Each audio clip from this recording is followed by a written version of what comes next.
In this tutorial, I'll show you how to integrate Jotform with Xverify. Open your browser and go to jotform.com, then log in to your account. From My Workspace, select My Forms.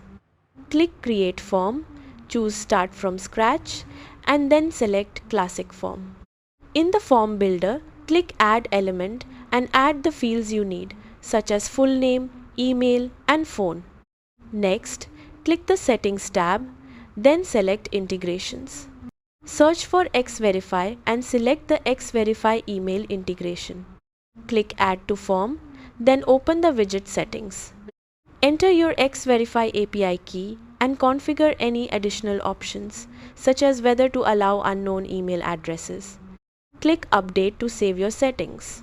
When you're finished, click Preview Form to test the integration and make sure email verification is working correctly. That's how to integrate Jotform with Xverify. Thanks for watching.